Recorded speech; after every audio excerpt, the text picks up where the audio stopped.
5 years, we're going to focus on what we've already been focusing on, and that's service to our clients. That's the number one priority for us. So to improve on the service, we have to keep resourcing our offices. Like, for instance, the Greek office, which is what we're thinking about today, has 55 employees who handle technical registration matters, all services for the registry here locally. So that kind of service is, not only required, but our clients demand it. So what we have to do is continue to improve, not to be satisfied, not to think that we're the best and are going to remain the best without improving our technology and innovating. So that's what we're going to focus on, so we can always be the first-class service registry.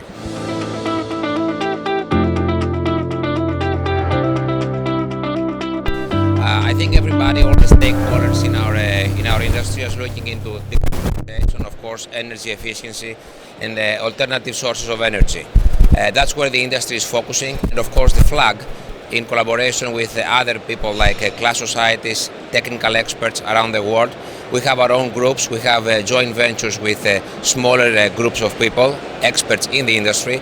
So we try to be part of it because, as you all know, the flag states have, in the end of the day, to regulate in the IMO. And we need to regulate in a more pragmatic approach, and we have to stay close to the industry and, of course, ship owners, ship operators, class societies and other organizations.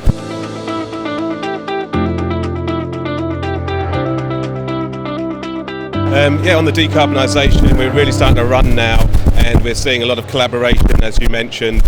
Nobody knows everything, we all need other people's skills, so we're there to collaborate with the shipyards, the ship operators, the companies with some of the technologies, the alternative fuels. We're looking at fuel cells.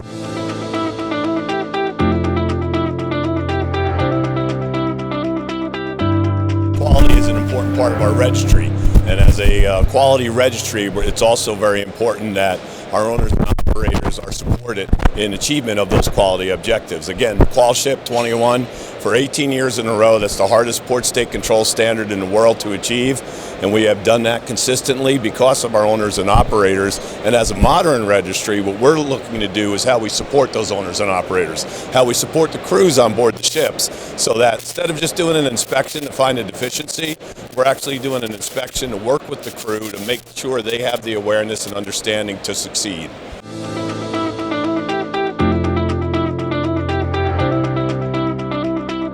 Say something that to emphasize what Brian just mentioned, 18 years in a row is unprecedented. No flag has done that. All flags say they're a quality flag, but the real report card comes through QualShip.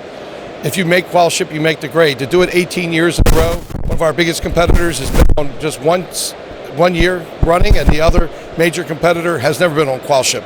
So I just wanted to emphasize, quality is not just a word, you have to live it.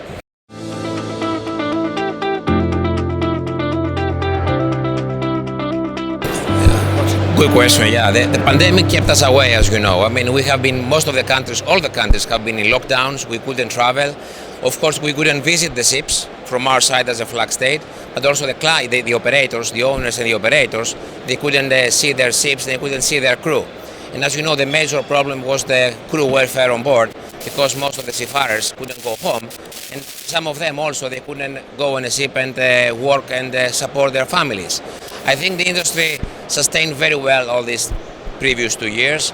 We try to support our owners and operators by providing facilities and flexibility for the people on board.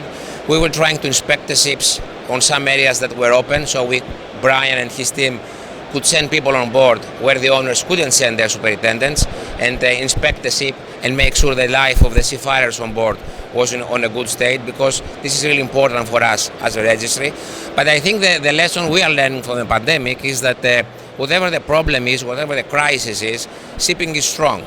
And shipping is still a people's business. It's all about personal relationships. And what you see now in Posidonia after 4 years is that despite the problems with COVID or like some traveling issues in some countries, people want to get together, people want to see each other again. People are coming to exhibition and all the cocktail receptions and events, and they want to shake hands and say a few words, because in our industry, it's all about personal relationships. It's important to have people and resources. I mean, what we learned from COVID is that we as a registry, we have 28 offices worldwide.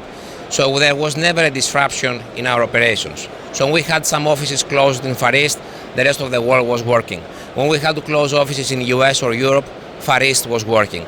So there was never a problem with the issuance of a document. There was never a problem providing certification for our seafarers or provide technical support for our ships. Everybody was working either remotely or physically. So the operations and the people and the resources we have really helped us sustain through the crisis without any problems at all.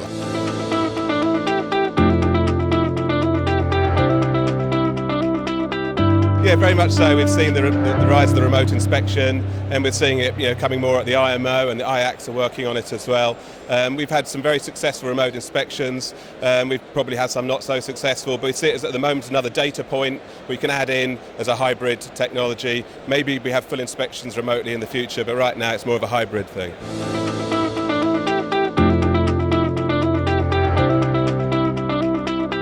That's a very good point. We need a new generation to come on board, right? I mean, we need new people to go on ships and, of course, work ashore. As you know, especially in Greece, shipping is a very important factor for our economy. It helps in the GDP of the country, and, of course, it's a very vital and very good industry. As a flag state, what we're trying to do, in addition to, of course, the services provided to the industry, is to stay close to the younger generation. We support the Isalos.net events by sending people there and stay close to the industry. And, of course, visiting universities and colleges and provide our knowledge and the technical expertise. I think it's very important for a younger generation to understand that this is, again, a personal relationship business. It's a very international business, so if they come in an industry like this, they will be able to visit too many countries, meet different cultures, meet too many different people, and of course, at the end of the day, support their country and their economy.